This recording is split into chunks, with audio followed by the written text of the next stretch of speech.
안녕하세요. 이번 시간에는 다중지능 이론에 대해서 한번 살펴보도록 하겠습니다. 다중지능 이론은 아이들의 가능성은 무한하다라는 것, 지능의 다원성을 인식해서 획일적인 관점에 의해서 무시되고 있는 개인의 잠재력을 키워주고 또 다른 측면에서는 그 개인의 강점을 찾아주는 것이 교육적으로 큰 시사점을 주고 있는 이론이다라고 보시면 되겠습니다. 다중지능 이론이란 사람의 잠재 능력을 IQ로 평가했던 과거와는 달리 잠재 능력은 숫자가 아니라 어떠한 그 영역으로 표현해야 된다라고 주장하는 이론이거든요. 이 이론을 맨 처음 주창한 학자가 하워드 가드너입니다. 그는 1983년도에 다중지능 이론을 처음 발표를 하게 됐죠. 그 전에 그는 그 인간의 잠재 능력 개발을 위하여 하버드 대학에서 프로젝트를 진행한 바가 있습니다. 프로젝트명이 하버드 프로젝트 제로였습니다. 이 연구팀들은 인간의 그 뇌에 대해서 그동안 알려져 있던 모든 보편적인 지식들을 다 버리고 인간의 두뇌에 대해서는 전혀 아는 바가 없다. 즉 두뇌에 대해서 아는 바가 없는 제로 상태에서 연구를 시작하자라는 의미로 프로젝트명을 제로 프로젝트라고 하였답니다. 그 연구에서 하워드 가드너는 데이비드 퍼킨스와 함께 공동 소장직을 맡아서 연구를 진행하였는데요. 그 연구가 끝난 뒤에 1983년에 다중지능 이론을 발표하게 된 거죠. 이 이론이 교육학에 미친 영향이 굉장히 컸다라는 겁니다. 그래서 현재 그를 존 듀이 이후의 최고의 교육학자라고 평가를 받고 있습니다. 이 하워드 가드너는 프로젝트를 수행하면서 아이들과 성인, 그리고 정상적인 아이와 재능이 있는 아이들, 또 학습 장애가 있는 아이들, 또는 원래는 정상이었는데 뇌졸중이나 또는 뇌종양이 있는 아동들 또는 사고로 장애를 입은 성인들과 함께 한마디로 아동과 성인 그리고 장애 아동과 비장애 아동 모두를 다 함께 그 연구에 투입되어서 연구가 시작되었다라고 합니다. 아이들과 뇌 손상을 입은 환자들과 매일 같이 그는 지내게 되었는데요. 그는 이 두 부류, 정상인과 장애를 가진 사람들을 그 사람들과 같은 시간을 보내면 보낼수록 점점 더 직감적인 차원에서 확신이 생겨 있었다라고 합니다. 그게 뭐냐면은 그들을 단순하게 너는 똑똑해, 너는 평균이야, 너는 멍청해 라고 말할 수가 없었더라는 거죠. 사람은 한 가지는 잘하고 그 다음 번째, 두 번째 거는 중간이고 또 세 번째 거는 잘 못하는 그러한 경우가 많다라는 거. 그러한 부분이 거의 모든 사람들에게 공통적으로 적용되더라는 거죠. 그러한 사실을 통해서 그는 학문적으로 중요한 두 가지를 이제 해냈다라고 자신이 얘기를 하고 있습니다. 하나는 인간의 정신적 또는 신체적 능력이 있는 그러한 신체적, 정신적 능력에는 어떤 것들이 있나에 대해서 본질적으로 그 분류라는 그런 분류할 수 있는 그 표준을 제시한 것이고 그 다음에 그렇게 분류한 것을 그는 지능이다라고 이름을 붙인 것이 가장 잘한 일이라고 생각을 한다라는 겁니다.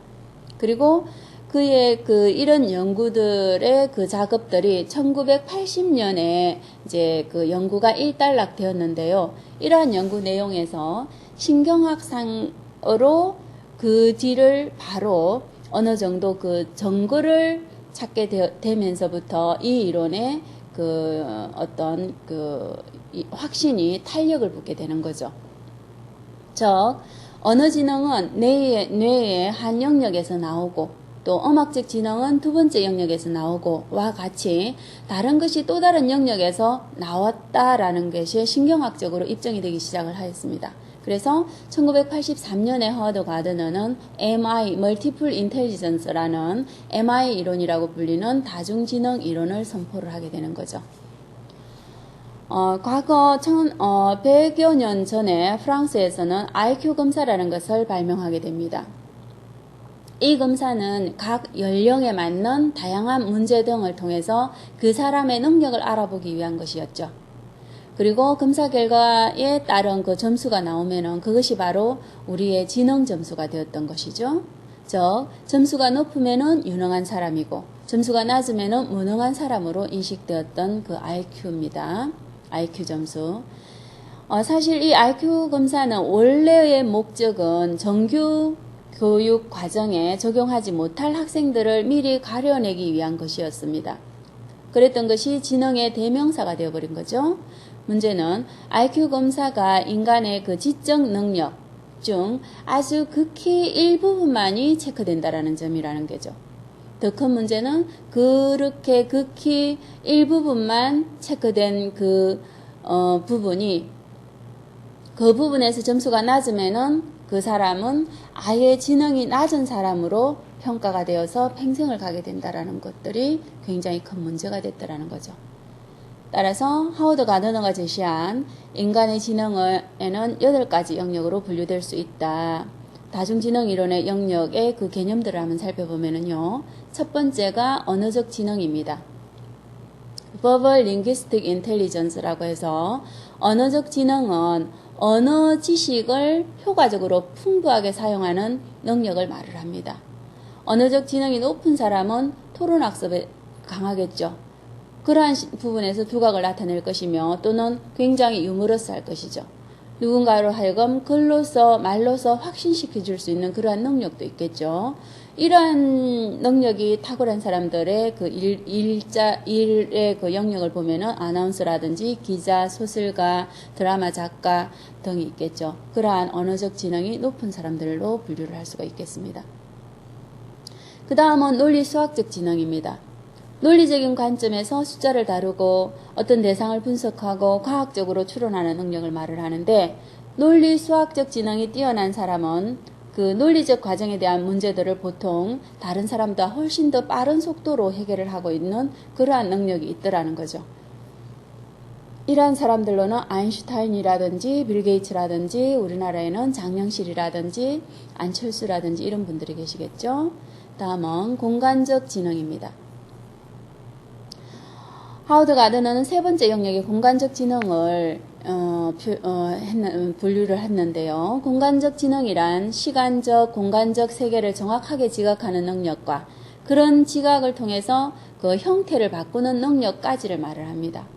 예를 들어서 건축가라든지 미술가라든지 발명가와 같은 3차원 세계를 잘 변형시키는 능력이 있는 분들이 여기에 포함된다고 보시면 되겠죠. 다음은 신체 운동적 지능을 들 수가 있습니다. 네 번째로 자신의 모든 신체를 이용해서 어떤 생각이나 감정을 표현하는 능력과 자신의 손을 이용해서 사물을 만들거나 변형시키는 능력을 말을 할 수가 있겠습니다.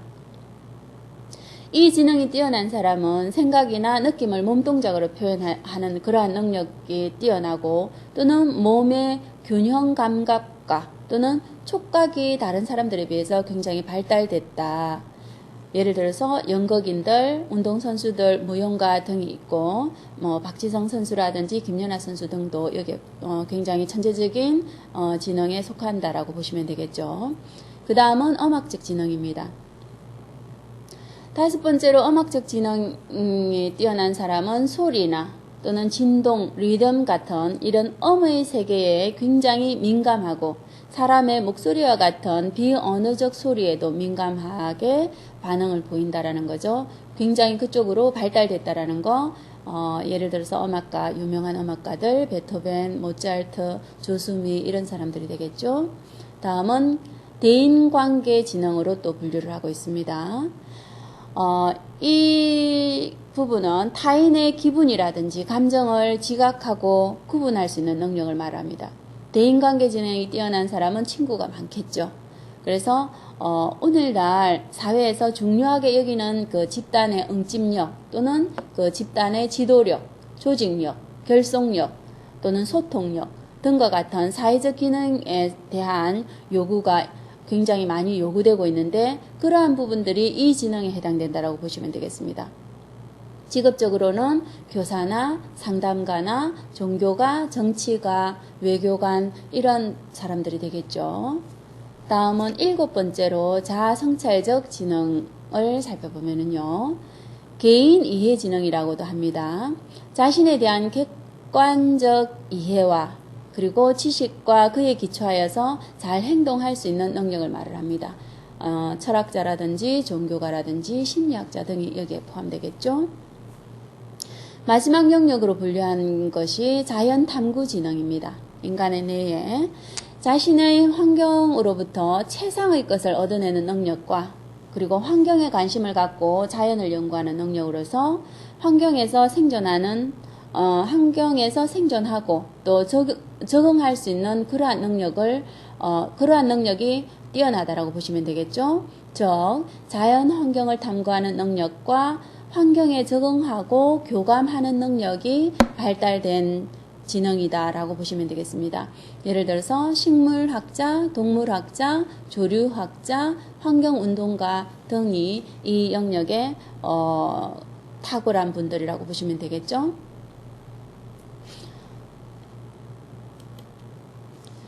따라서 인간은 하나의 그 영역이 탁월하다고 해서 또는 거기에서 탁월한 점수가 나오지 않았다라고 해서 잘못 평가될 수가 없고 사람의 두뇌에는 다양한 영역들 8가지 혹은 그 이상의 어쩌면은 분류할 수 있는 다양한 그러한 영역들이 구성되어 있다라는 것을 우리가 고려를 해볼 필요가 있겠습니다.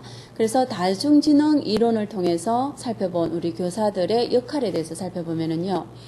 인간의 지능은 IQ와 같은 통합된 방식으로 체크할 수가 없다. 다양한 영역의 지능으로 분화되어 있으므로 이를 통해서 각 개인의 강점과 약점이 다름을 인정을 해줘야 된다는 겁니다. 사람은 태어날 때 다른 사람과 다 다르다는 거죠. 아동들에게 그 감춰져 있는 소질과 적성 또 그들의 능력도 그 사람의 고유한 그 프로파일이 있다라는 겁니다. 그러므로 교사들은 그러한 부분들을 인정해주고 이러한 다중지능 이론을 이해하는 교사는 수업에서 어떠한 그 아동 개인이 가지고 있는 유전적 측면은 바꿀 수가 없기 때문에 우리 교사나 또는 학부모님들께서 바꿔줄 수 있는 유일한 부분은 교육 환경이다라는 것을 인식하고 그러한 부분에서 도움을 줘야 된다라고 보시면 되겠습니다. 우리는 아이들의 개개인의 장점을 발견하고 그 장점을 토대로 해서 격려하도록 해야 되겠고 아이들의 그러한 다양성을 인정해 줘야 되겠고 아이들의 그 강점을 발견해 줘야 되겠고 호기심을 갖고 문제 해결에 몰입할 수 있도록 좋은 환경을 만들어 줘야 된다라는 거죠. 그러할 때 우리 아이들은 굉장히 창의적인 사람이 될 것이다 라는 겁니다. 이상으로 이번 시간에는 다중지능 이론에 대해서 간단하게 살펴봤습니다. 감사합니다.